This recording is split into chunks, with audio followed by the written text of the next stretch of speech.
देखो बच्चों, NEET bulletin series में आज का टॉपिक है Arrhenius equation and activation energy.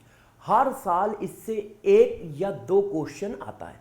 इस सीरीज का एम है कि 30 से 40 सब टॉपिक मैं ऐसे पढ़ाऊं 10 मिनट 5 मिनट के अंदर, और उनमें से 25 से 27 क्वेश्चन आपके पेपर में मिल जाएं उन्हीं सब टॉपिक से।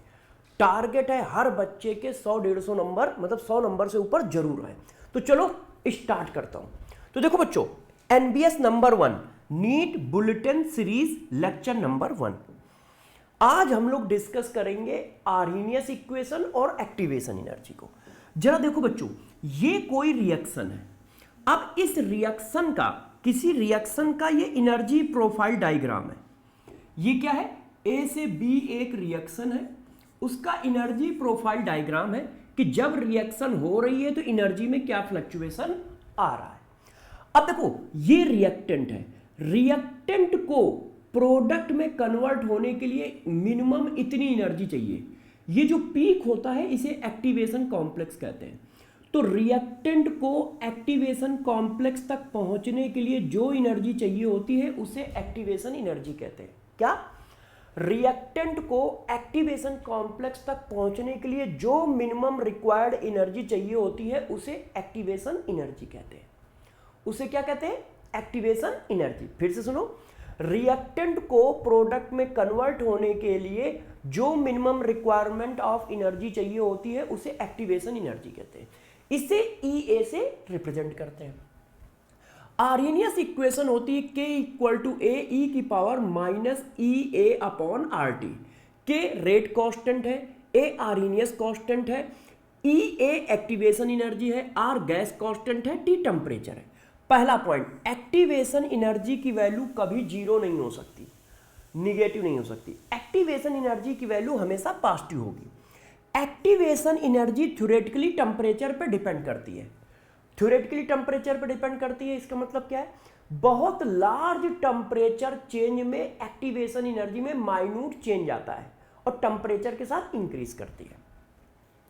हीट ऑफ रिएक्शन जो होता है in term of activation energy, heat of reaction का फार्मूला होता है activation energy of forward reaction minus activation energy of backward reaction. मतलब यदि सपोज करो कि ये रिएक्शन एक इक्विलिब्रियम रिएक्शन है, रिवर्सेबल रिएक्शन है, तो ए से बी जाने की रिएक्शन की एक्टिवेशन एनर्जी फॉरवर्ड डायरेक्शन की एक्टिवेशन एनर्जी हुई, बी से ए आने की एक्टिवेशन एनर्जी बैकवर्ड डायरेक्शन की एक्टिवेशन एनर्जी हुई।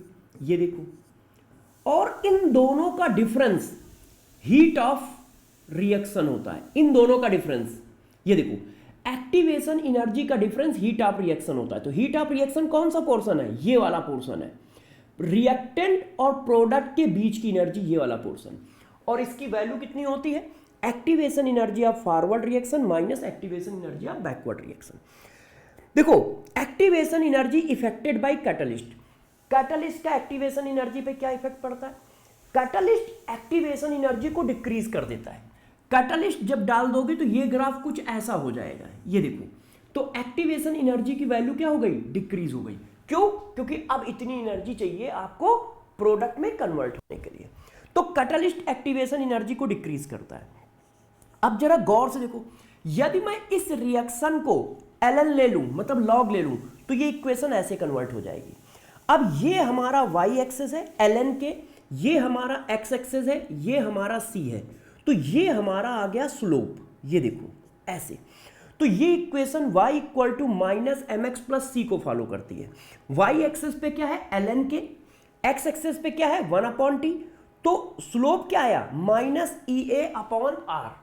तो ये straight line with negative slope graph आएगा, और इसका स्लोप जो होगा वो बच्चों होगा minus E A upon R. इस पर क्वेश्चन भी रहता है, ग्राफ भी पूछा जाता है, तो इसके स्लोप की वैल्यू ध्यान रखना। यदि हम ln को log में कन्वर्ट कर दें तो ये इक्वेशन ऐसे हो जाएगी। अब हम ln के वर्सेस 1/t का ग्राफ खींचे, तो जरा क्वेश्चन में देख लेना कि ln के वर्सेस t का ग्राफ है कि log के वर्सेस t का ग्राफ है। उन दोनों से डिफरेंस ये आएगा कि स्लोप की वैल्यू अलग अलग हो जाएगी। स्लोप की वैल्यू अलग अलग हो जाएगी यदि लॉग के वर्सेस 1/t का ग्राफ होगा तो स्लोप की वैल्यू होगी -EA/2.3032R। अब देखो टेम्परेचर का एक्टिवेशन एनर्जी पे क्या इफेक्ट पड़ता है। टेम्परेचर बढ़ाओगे तो रेट कांस्टेंट इंक्रीज करेगा। T1 टेम्परेचर पे रेट कांस्टेंट K1 है, T2 टेम्परेचर पे रेट कांस्टेंट K2 है, तो उनके बीच में ये रिलेशन आता है log K2/K1 equal to EA/2.3032R 1/T1 minus 1/T2।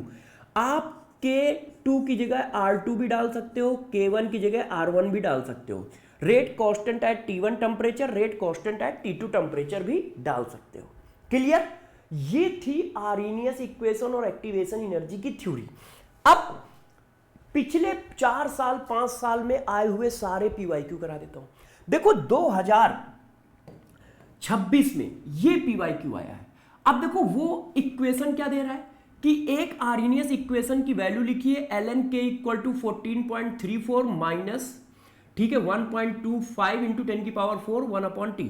अब वो एक्टिवेशन एनर्जी की वैल्यू पूछ रहा है और उसकी यूनिट क्या है जरा चेक कर लीजिए सभी लोग, किलो कैलोरी पर मोल। तो इसको कंपेयर करा दो किस फार्मूले से, ln वाले से। क्यों? यहां ln लिखा है तो ln equal to -EA/R 1/t plus ln A। तो स्लोप की वैल्यू यहां पर देखो कितनी आ रही है, 1/t का मल्टीप्लायर स्लोप है और यहां 1/t का मल्टीप्लायर क्या है, ये देखो 1/t, इस t को इधर ले आओ तो 1/t का मल्टीप्लायर ये है, तो इसकी वैल्यू के बराबर कर दिया 1.25 इंटू 10⁴। तो माइनस से माइनस कट गया, EA की वैल्यू आ गई ये। अब यूनिट हमें क्या लानी है, यूनिट डिसाइड करेगा R। यूनिट लानी है किलो कैलोरी, तो ये देखो R की वैल्यू कैलोरी में है 1.987, तो इसको हम किलो कैलोरी में बना ले R की वैल्यू को, क्योंकि आंसर किलो कैलोरी में लाना है। तो मैंने R की वैल्यू बच्चों डाल दी ये देखो -10⁻³ का मल्टीप्लाई इसलिए किया क्योंकि आंसर किलो कैलोरी में लाना है। अब आप इसको क्या करिए, सॉल्व कर लीजिए। तो जब आप इसको सॉल्व करोगे तो आपका आंसर आ जाएगा 1.25 इंटू 1.987, तो ये आंसर आया 2.48375 इंटू 10⁻⁻1।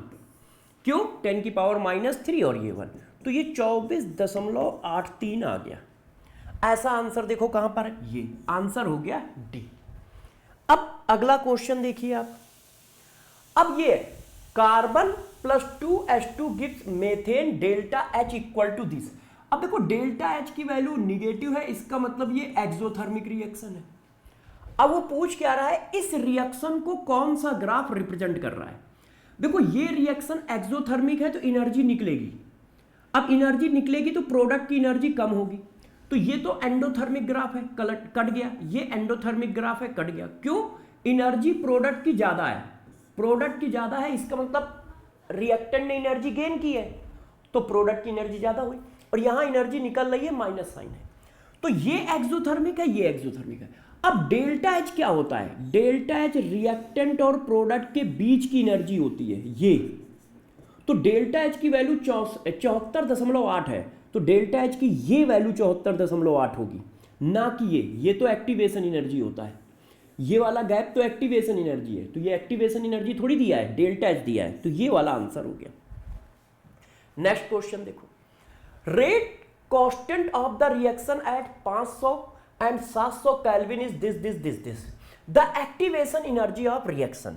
मैंने अभी आपको बताया है के की जगह आप रेट कांस्टेंट को भी, के की जगह आप रेट को भी डाल सकते हो।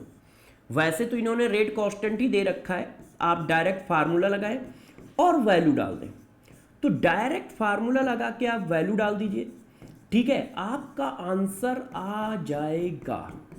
क्यों? आपको K1 K2 दिया है, देखिए आपको K2 की वैल्यू कितनी दी है बच्चों, रेट कांस्टेंट ऑफ रिएक्शन 500 और 700 केल्विन पर इतना और इतना, तो K2 की वैल्यू है ये, K1 की वैल्यू है ये, EA हमारा ये हुआ 2.3032 ऐसे ही रख दिया, अब देखो आर की वैल्यू यूनिट देख के रखो, हमें यूनिट लानी है जूल, तो जूल वाली वैल्यू रख दो। जो यूनिट लानी हो आर की वैल्यू उसी के टर्म में रखनी है। अब T1 टेम्परेचर है 500, T2 टेम्परेचर है 700। अब बच्चों जब आप इसको सॉल्व करोगे तो EA की वैल्यू मिल जाएगी आपको। अब आप इसको सॉल्व करोगे तो EA की वैल्यू मिल जाएगी, बस आपको सॉल्व करना रह गया है। अच्छा, which of the following plot represent variation ln versus 1/t according to Arrhenius equation. ln versus 1/t का ग्राफ बनाना है तो आप किससे कंपेयर करोगे? इक्वेशन से। ln वर्सेस 1/t की इक्वेशन क्या होती है? ये होती है। तो अब इसके हिसाब से कैसा ग्राफ आएगा? Straight line with negative slope, ये पॉजिटिव स्लोप है, ये पॉजिटिव स्लोप है, ये पॉजिटिव स्लोप है। Straight line with negative slope का ग्राफ ये है, ये देखो। नेक्स्ट, अब कह रहा है विच of the plot ln versus 1/t। फिर से यही पूछा गया किसी दूसरे साल। तो आपको क्या करना है? निगेटिव स्लोप, ये तो पॉजिटिव स्लोप है, ये भी पॉजिटिव स्लोप है, ये निगेटिव स्लोप का ग्राफ है, तो यही हमारा आंसर होगा। तो सारे बच्चे समझ गए। तो देखो इस तरह से मैं आपको ऐसे सब टॉपिक पढ़ाता जाऊंगा जिनसे आपके पास एक क्वेश्चन आएगा ही आएगा। तो आज हम लोगों ने डिस्कस किया है आर्हेनियस इक्वेशन और activation energy. 2 lecture per day आएंगे। पहला लेक्चर ये है, दूसरा लेक्चर शाम को 5 बजे आएगा, ये अभी 10 बजे आया है। ठीक है बच्चों, अगले लेक्चर का वेट करिए और देखिए उसमें मैं कौन सा ऐसा सब टॉपिक लाता हूं जिससे 100% क्वेश्चन आएगा ही आएगा। हर बच्चा इसको जरूर करेगा, मिनिमम 1 बार, मैक्सिमम 2 बार पेपर से पहले, और मैं करा दूंगा। यदि मुझे टाइम लगेगा कि नहीं यार और जल्दी कराना है तो मैं एक दिन में 3 लेक्चर डालूंगा। जरूर फॉलो करें। कैसा लगा कमेंट करके बताएं, ये सीरीज कैसी लगी, और ये सारे बच्चों तक फैलाएं।